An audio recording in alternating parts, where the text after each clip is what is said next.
podcast party. Descent into Avernus.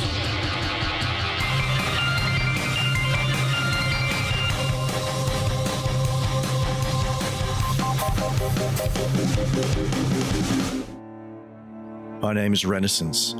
I'm the Watcher.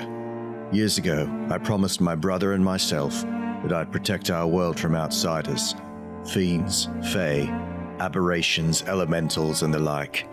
But then I died, and I made a deal with a devil named Gargoth, who said he would allow me to come back to life. Now he says he wants to collect on that deal. Renascence, I know you and I, well, we don't often see eye to eye. I do hope you enjoyed the Wandering Emporium, though. Seems like you and your friends needed a break. I found it most entertaining, to be honest. I've been wondering about something since last we spoke. May I ask you a question? Go on. Why do mortals lie to the ones they love the most? Well, you're as clever as you say you are, Gargs. I reckon you know the answer to that one. There are truths we keep from ourselves because we don't want to look at them. If those truths are spoken by the people we love, then we have to acknowledge them. We have to look in the mirror, see our real faces. And mortals hate doing that. I might believe something about myself might be true. If someone I love knows it, then I have to know also that it's true. So you lie to protect the ones you love, then? I think that's another lie that we tell ourselves. The truth is, we lie to protect ourselves, most of all, from being seen by them. So, in truth, mortals lie for essentially the same reasons that fiends do. Needless to say, we fiends do so as our very existence depends upon it. For us it is a necessity, but you do it out of your own selfish, personal reasons. Would you say that you know of the lie of which I am speaking? I reckon I've told lots of lies in my life. Not sure exactly which one you're on at the moment. I'll be more specific. The lie you spoke just before you died. The one you spoke to Hylan. You said, it's going to be all right. But you knew it wasn't, didn't you? You knew very well that with you gone, your friends would either leave the shield in which I imprisoned behind for it to be found by less trustworthy beings, or would take it up in their foolish quest to defend the pitiful mortals within Elturel. And in your selfishness, you chose to come back, afraid that they would be unable to resist my influence, or perhaps unable to complete the mission without you. Maybe pride more than selfishness, but yeah, pretty much. Pride. A sin of which I am happy to say that I see in many mortals. Not to say that you were wrong for having pride. Such a crew of compatriots you've collected. Corbin, entangled over and over in rat traps of his own making. Ofelia, so innocent, yet truly a perpetrator of such horror, which she desperately yearns to forget. And Hylan, who has lived her life amongst criminals, yet takes her orders from angels. But you, Renascence, you are different. You are different from them. Much more than you think you understand. That is why I granted you my favor. That is why I allowed you to come back. Now who's lying? Oh, yes. A lie. Perhaps seen from one perspective. You feel that you've been treated unfairly. I didn't read the fine print, did I? You told me you would allow me to come back. Didn't occur to me to question whether you had any ability to prevent it. Turns out I bought nothing. Isn't that right? Nothing I didn't already have, and you got what you wanted. That is one way of seeing it, yes. One might call that an equivocation of sorts. Yet you equivocate as much as I do. Never accept gifts or favors from fiends. Is that not what the Oath of the Watchers tells you? Yeah, wrote it myself. You make your own rules then, and you break them just as easily. You made a blood pact with an undead scion of Zerial. You accepted a favor of the night hag Mad Maggie, You furthered your quest. Didn't take any favor from Maggie. Do you take favor from me every time you lift this shield to protect yourself and your friends? You could have thrown this vessel in which I am entrapped into the Styx many a time on your journey, and yet you did not. I reckon you're right there. Renascence, I do not wish our relationship to be an unattractive one, but consider this, that who you truly are and who you truly serve may not be what you have thought. But as usual, I talk too long. To the point, shall we discuss the terms of our arrangement? Go on. I said I would allow your soul to return to your body. Terms to be discussed at a later time. And you agreed. And here you are, having agreed. Therefore my terms are this. You must swear to stay on this path, here in Avernus, doing what you feel is right, of course, until you free me from this accursed shield. I think it's more than generous terms. Dare I say, it's a win-win for both of us. Shall we say, until you are freed from the shield? I may have to outsource that particular job if I can't do it myself. I accept that as a provisional agreement. Yeah, makes me feel real good to know I'm getting good at this. Guess it's part of who you are. That's all for now, Renascence. Have a pleasant night. And then he stops talking. I conjure Mage Hand, and I use it to fling the shield like 10 feet away into the soil of Avernus. It kicks up a cloud of white and gray dust. Just lays there. Outside the hut or inside the hut? Probably like just inside the hut, as far from me as possible while still within the hut. Is everything okay? Yeah, just having a little conversation with our friend. Useful as always? Yeah, useful. Are you okay? You normally are a little more dismissive of this. Seem worried. You still got that ring? Yeah, of course. Yeah, just keep it on, right? I'm just gonna give you a hug. I'm just gonna hold you for a while. You seem worried. So I put both arms around her and let her like lie against my shoulder, close my eyes for a moment, draw up one knee, my back against the war machine, breathe in and out a few times. I open my eyes, stare past Hylan at the shield. Yeah, nothing to worry about. It's gonna be all right. Man. Nice. When Corbin sees whatever they're doing, like snuggling or whatever, he's going to try to go to the farthest place inside the hut that he can on the other side of the war machine. Going to sit down, hide his big frame as best he can, pull out some parchment and some ink, and he's going to start scribbling furiously and crossing it off. Come on, get it right, get it right. And he's just going to keep writing words over and over down on this piece of parchment. All right. And then he's going to count them. 4, 25. All right, that's it. Corbin is going to cast the spell called Sending, which lets him send a message to somebody, either on this plane or another. And when he does so, in his mind, he sees these hands sort of almost as if they're pulling the words from him and taking them off to wherever this other person is. Right, Corbin, get it right. Rhea, it's Corbin. We're getting closer. Hold on a bit longer. We have faith in you. You're a Hell Rider. You truly are. And then he realizes he forgot some of the words that were on his paper, and he gets nervous, and he only has 3 left, and he just speaks from his heart, and he says, Raven God's a prick. That's the end of his sending. So true. and she is allowed to respond to him. She knows it's actually him, and she can respond to him, assuming she's alive. And if she's not on this plane for any reason, there's a slight chance it won't work. There's a pause, and you get a response about 45 seconds later in your mind. And it is the voice of Rhea Mantlemorn. It sounds worried. It sounds nervous, but there is still that faint glimmer of hope that may have been brightened somewhat by the message that you have just sent. And she says, thank you, Corbin. Maybe 5 days left. High Hall stands. The heart of this city remains beating, but perhaps not for long. Ravengard is a prick. And that's all. All right. So he's happy she's alive. He's going to try to remember in the morning to tell his friends this message while they're eating their breakfast. He's out of 3rd level spells, but he actually has a 4th level spell left. All right, one more, Corbin. Who's the best person? Come on, who's the best person? Not that Silvera, not her, no. Someone's got to be better. And he's sort of mumbling to himself. Who do I talk to? All right. And once again, he sees those hands pulling the words out of him as he casts the spell. And this time, I believe they are leaving the plane of Avernus and going back to their home plane.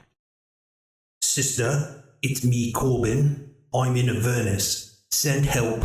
Not for me. Find Traxagor the Weasel Wizard. Help defend Elturel. Redeem your soul. Goodbye. And he did not actually contact his sister. He instead contacted Sister Averly Hollow. There's a longer pause, awaiting a response. But when it does come, you recognize the icy cold voice of Sister Averly Hollow, lancing through your mind, cold but quiet. And she says, "Must I, Corbin? Elturel's needs are not of Baldur's Gate. They have never aided us. Let their insufficiencies burn away like deadwood." And that's all. Corbin gets very angry. Not that he knows what Ilmater wants, but the teachings of Ilmater are to help people, to help those who are downtrodden. Doesn't matter where they're from. I'm gonna haunt you every night, till you help. The night goes as well as any night in hell. I think it's probably for the best that you all are in a place of relative safety and security inside this hut, because outside, God only knows what horrors could potentially await you. That doesn't necessarily prevent, however, the horrors of this place from intruding on at least one of your dreams. Lulu, who always curls up into a ball and sort of places her wings folded up behind her, begins to moan and toss. I would like to know what everyone's passive perception is. Even though you're technically all unconscious, I just want to sort of see if any of you could potentially wake up to this, at least briefly. Renaissance is an 11. Corbin has a 20. Oh, wow. Okay, I think you're probably top of the pack here. Corbin, I think of the 4 of you, you are the one that most likely would wake up from the noise of this poor Hollyphant's nightmares. And I guess your eyes flutter open to hear this sort of whimpering sound. And you hear words coming out of her mouth like, No, why? Stop it. It's not you. Why are you doing this? No. And she begins to cry in her sleep. Corbin gets very uncomfortable, but he sees everyone else is resting. Lulu? You all right? Says in a whisper. She does not hear you. She's still moaning in her sleep. Shit. Okay. What do I do? And he looks down at his hands. He sees the white palms, and he sees that scar from when he picked up that fiend's weapon and burned his scar. And he goes, right, hands. Okay. All right, I know what to do. And he walks over to Lulu quietly. He sneaks over as not to wake anybody else up. And he puts his arms around Lulu. Even though she's an Oliphant, he's got big, long bugbear arms. So he just kind of hugs her, which is weird because he's probably never hugged anybody at night in his entire life. Puts them all the way around as far as he can go with them. And then he just says, it's going to be all right.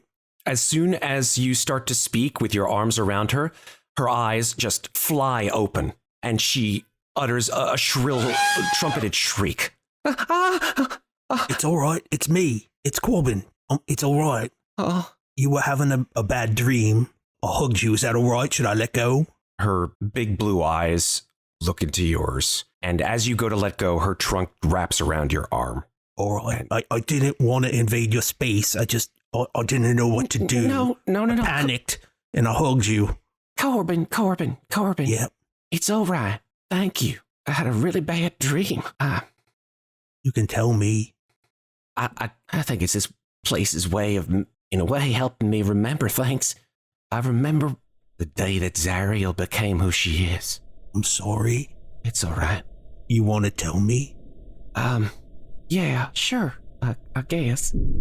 I remember watching with Yael from afar. Haramon and Olanthius, that they had already met whatever fate awaited them, and it was just the 2 of us left. Zariel had been horribly wounded, and she was bleeding on the shores of the Styx. All the Hell Riders had issued a retreat, and there was nobody left but us. She screamed. She screamed with such pain and anger. I didn't know what to do. I didn't know if I should reach out to her or do anything. Yael told me to stay quiet, that we had her sword, that we needed to keep it safe. And then he appeared. This being of such intense power and evil. I could feel it emanating off of him like waves of heat reached down to her. I didn't hear what he said, but she took his hand and she changed. Her beautiful hair burned away, leaving nothing but a halo of fire and vengeance. Her armor, beautiful and silver, turned black and hard. And then she stood up, and instead of her hand, where it was severed, there was a chain and some kind of metal object hanging out of it, like a censer. It was smoking with fire. And then she smiled. She smiled at this evil god that made her the way she is. And she said these words that I'll never forget. This is who I am. When demons die, they will cry out my name in terror. And that's when I woke up. That's, terrible. Sorry about that. I'm not good with words, you know. I don't know what to say. It's not your fault, though, right? You didn't do nothing. You're still who you were. I guess you're right. So she made a deal. I guess that's what happens down here the most, right? How did you get away? Yael took me and we made it as far as we could before we were taken on by that gruesome thing. And then Yael was wounded. I think I told you about that before. After that, it gets kind of blurry. You know, after the sword and the citadel and the wound and everything. What do you think this thing that's attached to her, this chain and this sensor, what do you think it is? Some kind of weapon, I guess. It's something that she uses to instill fear in her enemies, like she said. Lulu, and I'm not saying it's gonna happen, I'm just saying it might happen. If we have to fight her, I'm just being honest, I'll probably do everything I can to kill her. Not that I could, but you understand. I do, but Corbin, I just can't believe there's nothing left of her. The sword is gonna help everything. It's that little spark of goodness that's deep down inside her. We just have to make her remember. All right, let's not worry about what might happen or might not happen. Let's live in the, right now and stay on our quest. You've been really strong. I'm really proud of you. How good you've done down here with all this. You're quite, amazing. Never met anyone like you. Stay strong, okay? You might have more bad dreams, but remember they're dreams, all right? I've had bad dreams. Ren's had bad dreams. We all do down here. It's what this horrible place does. We got to be better than it, though, all right? Yeah, all right. Thanks, Corbin. I haven't known you for very long, but you are a good person. All of you are. Whatever you've done in the past or anything like that, we've all got things that we don't like about ourselves, but it's what we do from here on that makes a difference. You're a very important, very special person, Corbin. And she comes over and she lays her forepaw on your face. And there's a glimmering golden light that appears. And you feel the worries of the world just ebb out of you. And she looks at her paw with surprise. She says, I don't remember doing this. This is whoa, I didn't know I could do this. This is kind of cool. Thank you, I had a bad night myself, so, well, good and bad, but I needed that. I appreciate it. Anything I can do, Corbin. We're, what's the word? Not gang. We're a team, right? Yeah, a team. A good team. We're a good team. Corbin, I hate it here. I'll be honest. It's really hot. Yeah, but listen, if I was destined to end up in such a miserable place, I'm glad that it's with all of you. Maybe we're done. I could send you back to Celestia. Huh, Corbin, that's real sweet. I certainly don't want to live here. Not me neither. Yeah, like y'all say, let's cross that bridge when we get to it. Do you mind if I just sleep next to you like this for tonight? I could turn over. I'm a bit smelly, I know. Sorry. Oh, I don't mind at all. It's all right. Right. She sort of becomes the little spoon in case you all were wondering, she did now gain a new ability, which she can do twice a day, and that is the spell Protection from Evil and Good. What does that do, Matt? One willing creature is protected against certain types of creatures, aberrations, celestials, elementals, fae, fiends, and undead. And creatures will have disadvantage on attack rolls against the target that's touched. Target can't be charmed, frightened, or possessed by them. And if the target's already charmed, frightened, or possessed, the target has advantage on any new saving throw against the effect. Cool. So the day, so to speak, dawns after a long rest, which you all get. So you all have now all of the effects of a long rest. Cool. Hi, everybody. The show will be back shortly for the second half. Have you had a chance to check out our other ongoing actual play series, To Slay a Dragon, presented by Cast Party and EN Publishing? You can catch the first 4 episodes right here in this feed. We would love to know what you think. Thanks to everyone who attended our live event at the Good Witch earlier this month. It was a full house despite snowy weather, and we loved getting to roll dice and tell stories with all of you. Our return date at the Good Witch on April 6th sold out within 6 hours of tickets going on sale. We did not expect it to sell out so quickly. I figured I would be plugging it here, but it is already completely sold out. So first of all, thank you for your support. And we do plan to return to the Good Witch on a quarterly basis. So if you wanted to come this time but got shut out, we should be announcing our summer and fall dates pretty soon. I'd say join the Discord or follow us on social media for those on sale dates because, again, they may sell out before I even get a chance to plug them on this show. Last year, you helped make possible our upcoming Secrets of the Blind Palace actual play series by making Secrets of the Blind Palace go platinum on Dungeon Masters Guild.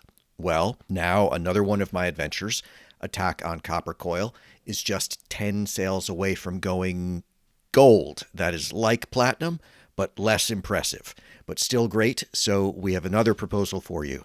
If Attack on Copper Coil goes gold on DM's Guild before we begin recording this year, Secrets of the Blind Palace, then that miniseries will become a little longer and will include actual plays of both Secrets of the Blind Palace and Attack on Copper Coil. It is a 4 to 7 hour Dungeons & Dragons 5e adventure for characters levels 1 through 4. Purchases of both the PDF version or the Roll20 PDF bundle will count towards making the Copper Coil cast happen. Follow the link in the show notes to purchase or grab it at dmsguild.com. Cast Party's professional dungeon masters are available to hire for online games. We have games for kids as well as adults, and our DMs can run almost any of the official Dungeons & Dragons 5th edition adventures, as well as third-party adventures, and even some we've created ourselves. Details at cast-party.com. Do you ever feel like you have a great visual picture in your head, but you need a little help putting it into words? Well, with a subscription to dScryb, you can access thousands of descriptions of monsters, spells, locations, and more, as well as maps, music, and sound effects to enhance your games only at dScryb.com. That's DSCRYB.com. Would you like 10% off of that subscription? Follow the link in the show notes and use the discount code CASTPARTY, all one word, all caps, to save 10% on your first subscription.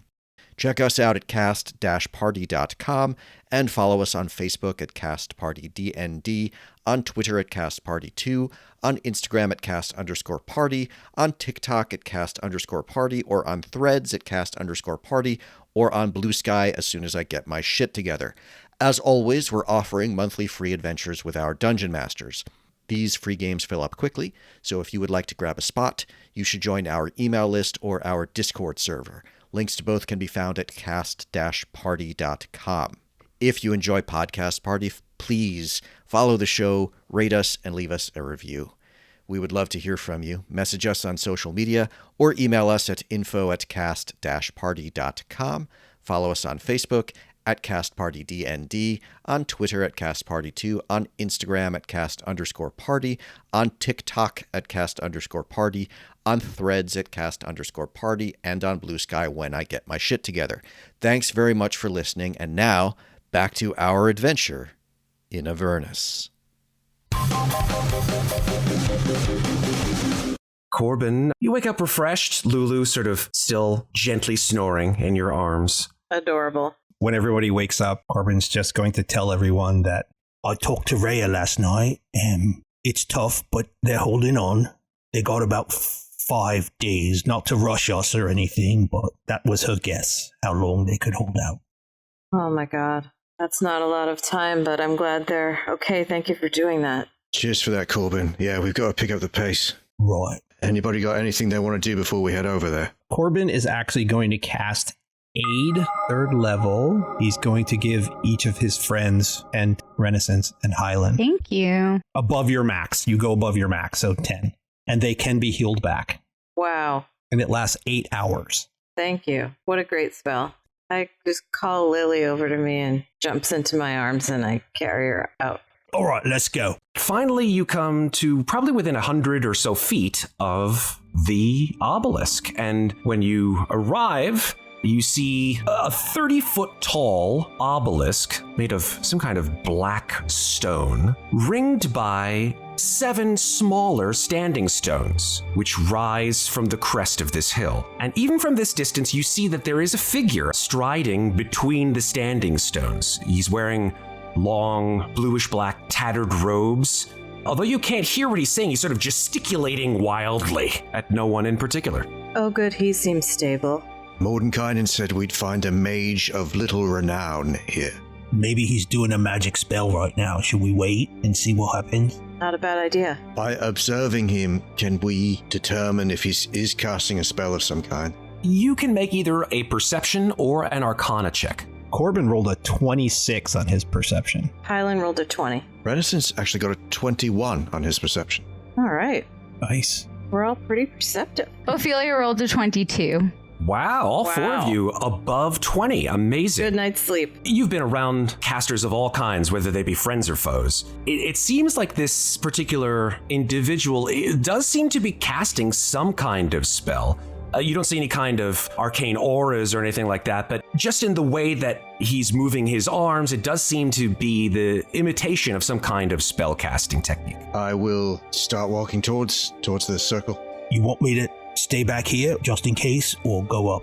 I think we'd better stick together. All right. You're probably about 60 or 70 feet from the circle of stones. And even at this distance, you'd think this guy would probably turn around and see you, but he doesn't seem to pay you any notice. He's sort of standing there, gesticulating, moving his arms back and forth. And I think you probably are close enough to hear sort of words emanating from this guy. They are in a language which unfortunately, none of the languages that you guys all know. And he just looks like a guy? You're pretty close to him. You could see that he's a tall man. He's got sort of wild white hair, at least from the back. Can't really see his face yet. Wait, Ren, wait. Yeah. I mean, he's a wizard. Maybe he's got magics around him, keeping him safe. Who's good at looking for that sort of thing? I'm not. I mean, I could try. Hylan? I could do my best. Definitely not an expert in that. Is there anything physically around him, Matt? He's in the middle of the stones themselves. The obelisk itself is sort of a tall black stone, and around that obelisk are 7 other stones that look very similar to it, but smaller.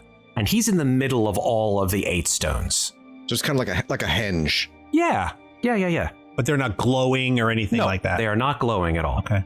Can I get within 60 feet of him without crossing into the circle of stones? You can move perhaps 10 or 15 feet towards him, and then you will be within 60 feet. Solid. Once I'm within 60 feet of him and still outside the stones, I spin the dreidel in my hand. So I will use Divine Sense. Your dreidel spins from celestial to undead to fiend and glows with fiendish red light. Oh, shit. Is it coming from him? You point the dreidel at him, and your eyes trace up to where he is standing, and then he turns and notices you. Your dreidel is indicating him. I catch it and I say, "Careful, everyone. He looks like a man, but he's not. He's a fiend." He steps in your direction and says, "Is that what I am? I don't remember very much. Hi." And he waves in your direction. Yeah, hi. Corbin waves Insight back. check? Go for it. Yeah, I was about to do the same thing.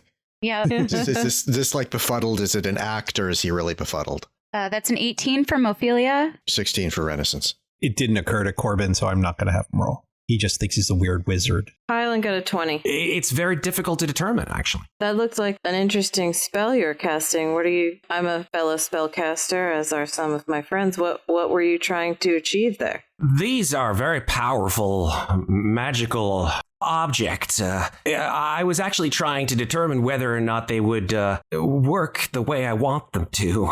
These are standing stones. I don't know if you know about standing stones, you'll know what these are for.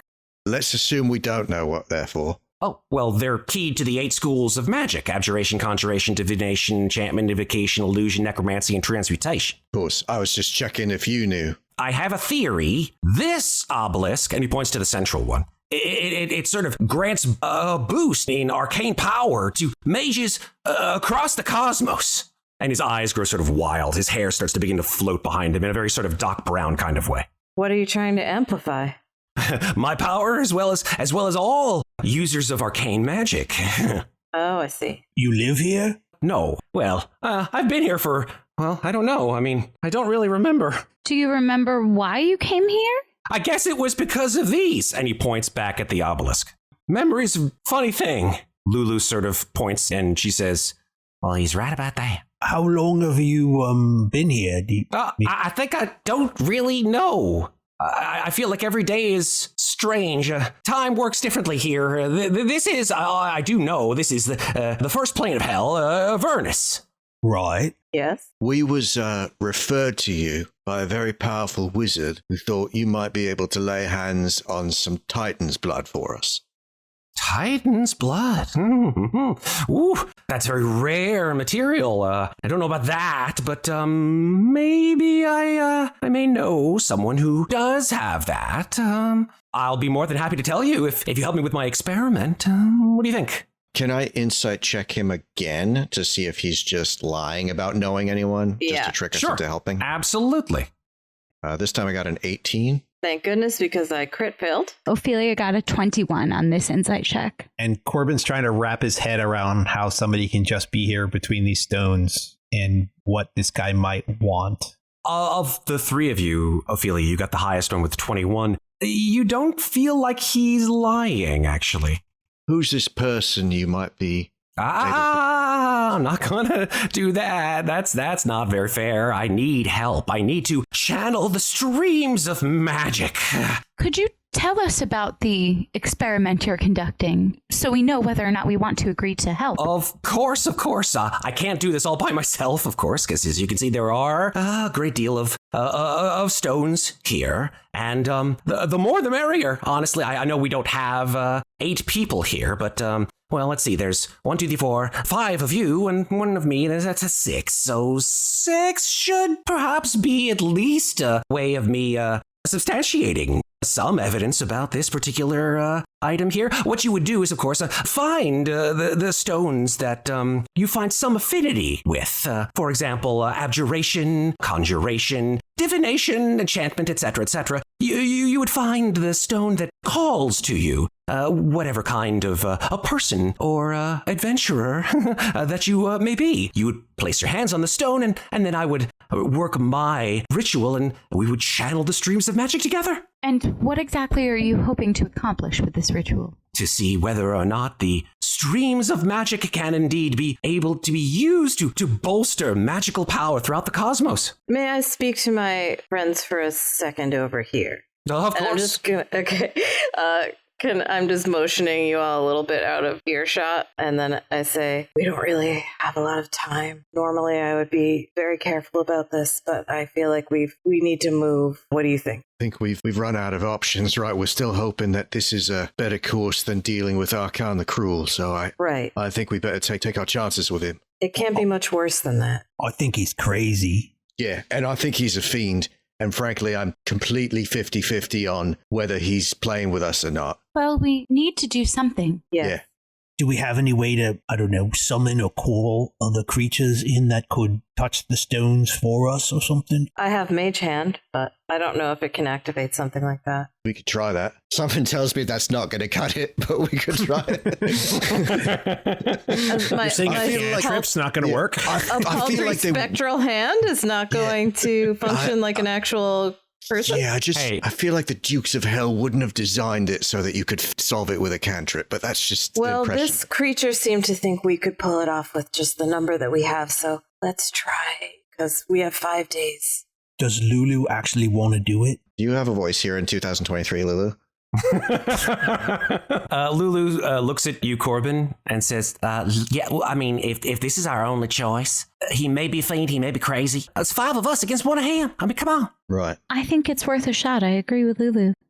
We won't let him hurt you, Lulu, all right? I can take care of myself, big guy. You don't worry. Oh, I know you can. I've seen those tusks. I keep them sharpened just for you. Okay, while we're in the huddle, I'm just going to say I think it would be best if we could communicate without this creature knowing what we're saying. I'm going to cast Psychic Whispers, and I'm going to roll a psionic energy die to see how many hours it will last for. And how many people does it attach itself to? Okay, 3 people, so I'm going to choose Ofelia, Corbin, and Renascence, and it's good for 6 hours. Lulu speaks telepathically, so she'll speak to you, and you can sort of translate out through the rest of the group. Great, so now we have that just in case we need to be talking. Corbin is going to touch Ren on the head and go, Ilmalta blesses you. And I'm going to give him a vigilant blessing, so he'll have advantage on the next initiative roll. Cheers, Corbin. I also take Hylan by the hand and click our platinum rings together and cast Warding Bond on her. All right, onward. Yeah. All right, what magics do you guys want to pick? Oh, good point. I'm quite familiar with abjuration and divination. I do that kind of magic quite a bit. Necromancy's got a scary name, but it could also be healing. I like that one, to tell you the truth, but unless someone else wants it. I could do evocation. I tend to do that. Ophelia, I feel like, does a lot of illusion magic. I want abjuration or divination. I think I'm going to go with abjuration, which is protective. And what about Lulu? What does she want? So she's got a choice of conjuration, divination, transmutation. Divination seems to make sense since you're trying to remember things. Yeah, that's good. Yeah, I think we'll go with divination. Let me just see if I can track what I've got so far. It sounds like Ophelia's going for illusion. Yes. Renascence is going for abjuration. Yes. Hylan, you're going for Evocation. And Corbin, you're going for necromancy. You stand next to these stones, which are about 15 feet high. You note that they're not right next to each other. In fact, you're kind of well spaced out. Hylan, you're about, 20 or 30 feet from where Renascence is. Renascence is actually touching the middle stone, because that's definitely the one that this gentleman indicates is abjuration. Corbin, you are probably about 30 or 40 feet from Hylan. You're off to sort of the side there, and you're closest to Ofelia, who's standing next to the illusion stone. Lulu is standing next to the divination stone. And this individual raises his hands and says, Oh, good. Okay, fantastic. Yes. Let's see if this works, shall we? He sort of flattens his hair out, holds his hands up, closes his eyes, and begins to chant again in that strange language that none of you have ever heard. And the skies above you darken. And as his chanting rises to a fever pitch, the clouds begin to pulse with energy, and 8 beams of lightning lance out of the clouds atop you and into the stones on which you have placed your hands. And I would like you... Actually, there's no saving throw. I just deal the damage. We all have 10 extra hit points. That's true. Not me. For a few more seconds. Oh, Yeah. All right, so let's see how much damage courses through your veins. That is 23 lightning damage. Oh. Painful. Okay, so due to the warding bond, Hylan is actually only going to take 11 points of lightning damage instead of 23. However, I will take 11 points of extra lightning damage. oh no. So that's 34 total then. So I take 34, Hylan takes 11. Hylan, you look down at your hands as they've been very badly burned from this lightning, and the stone in front of you glows with this strange opalescent light, and then it pulses 5 times. Since you're standing right next to it, unfortunately, you take all 5 of these as 5 magic missiles ram right into your chest. Wow, this is a fun game. I'm sorry.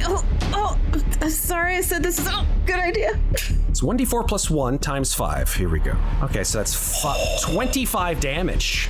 Again, because of the warding bond. Oof. Oh my god.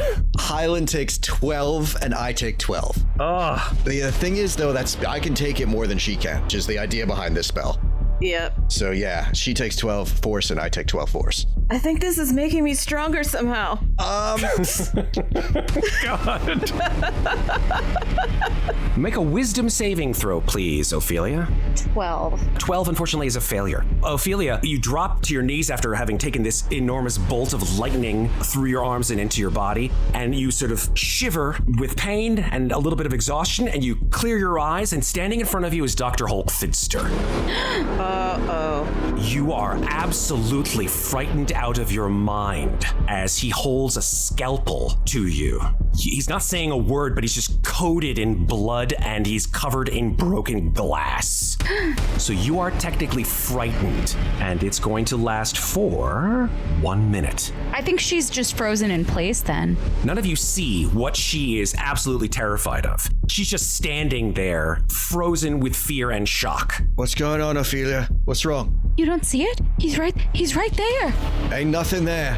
I don't know what you're talking about. I can see him clear as day. It's not real. It's this magic. It's the magic. The scalpel comes closer to your throat, Ofelia. You touched the illusion stone, Ofelia. It's an illusion. Close your eyes. Close your eyes. I don't know what that would be. Like, can I make a throw? Like, the information they're giving me would make sense that it would be an attempt to shake me out of it, right? Like, what would I... will allow you to make a wisdom saving throw, but because you have everybody trying to tell you, I'll give you advantage on it. That's a 14. That's a success. All right. The illusion melts away in front of you. Is this all part of your experiment? Because I've got notes. The man does not respond. Let's flip to Corbin at the necromancy stone. You just blam a static amount, necrotic damage just oozes into your frame. You take 30 necrotic damage right there. Whoa. Fuck. When Corbin hits things with his hand and he does inflict wounds, it's almost as if he's hitting himself, doing the same thing that he's done to so many foes. Oh and my he can't God. stop it, and his flesh is just being pulled off his face. Horrid.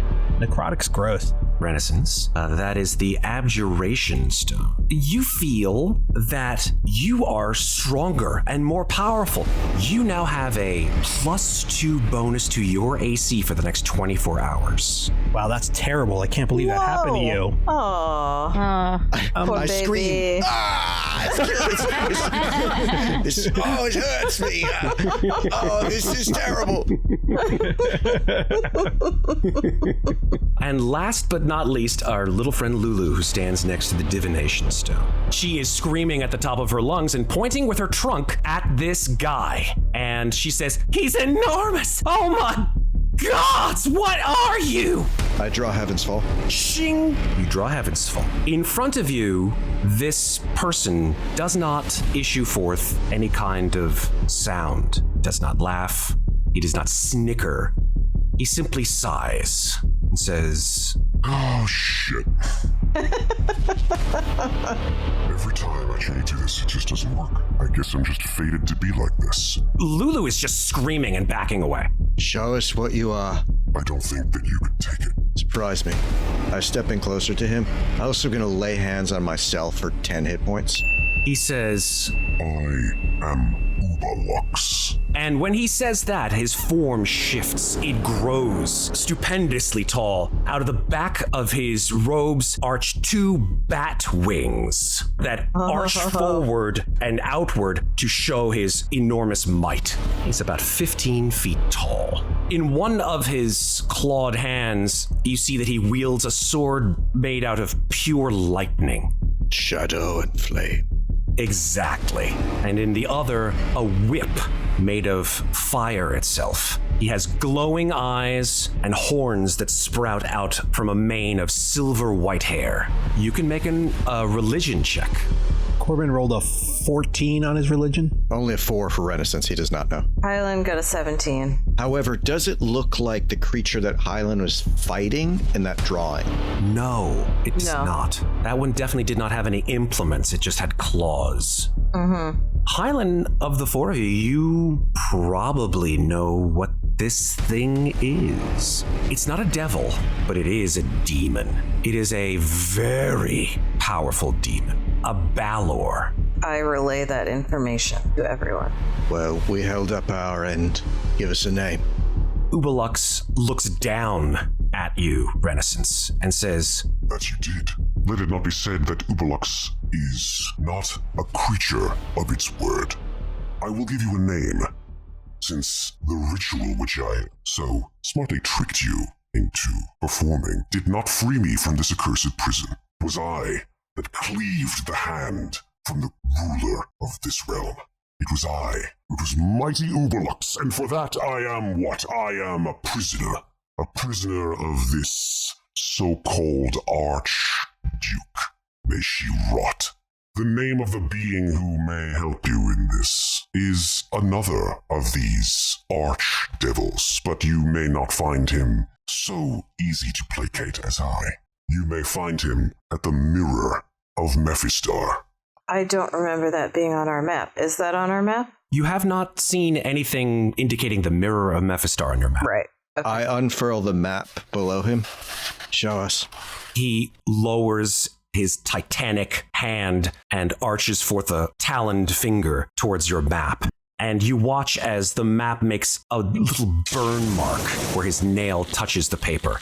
You quickly blow it out, otherwise the map would be incinerated. He points to a corner of the map, which seems to be an illustration of a mountain that has a face almost to it. You see sort of eyes that may be leaking lava or some kind of yellowish fluid. Uh-huh. He says, If you're in treaty to and he says this with a certain amount of gravity, Mephistopheles goes well, you may get more than you bargained for. Just looking for some Titan's blood. He's got it? More than likely. What do you need it for? That wasn't part of our deal. I am not a devil.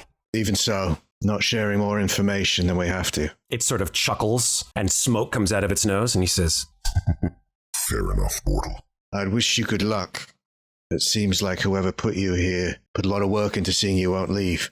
She will eventually fall, for we are eternal. If you wished her to fall, how would you do it? Devils find their own ends through politics and backstabbing. They make their own enemies through their own agency. The more they attempt to hold the forces of the Abyss back, the more they meddle in their own power and affairs. If I were a mortal wishing to end the reign of an Archduke, I would simply find a more powerful Archduke to take her place.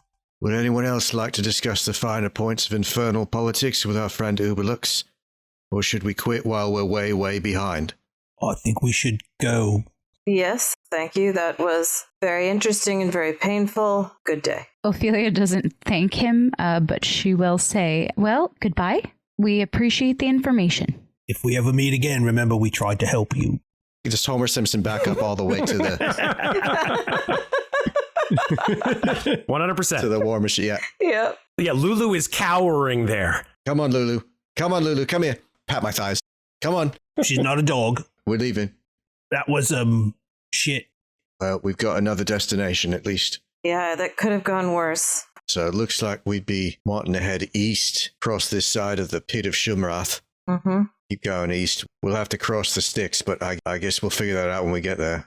Our best bet, at least as far as we can tell from the map, is to head east and keep the pit of Shumrath on our right, at least for the first leg of the journey. Mm-hmm. All right, let's go. I don't know about the rest of you, but I'm pretty messed up. Yeah, I've been better. I can cure you. It's a new day. I got my cure wounds going on. We get a safe distance from the what have you. I gesture back towards the obelisk in the circle.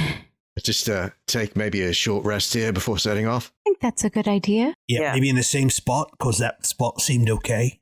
Yeah, back True. in the wagon. I've still got the alarm up around it, so. I guess we'll head back down to the same spot we were before to take a rest. I will cast Song of Rest so everyone can add an extra D6 to their short rest hit points if they're rolling hit die.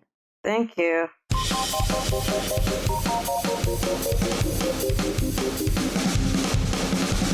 Thanks for listening. This episode featured Tal Aviezer as Renascence, Andy Cannistra as Painbearer Corbin Shiv, Carolyn Fox as Hylan, Rachel Tamarin as Ofelia, and me, Matt Gordon, as the Dungeon Master.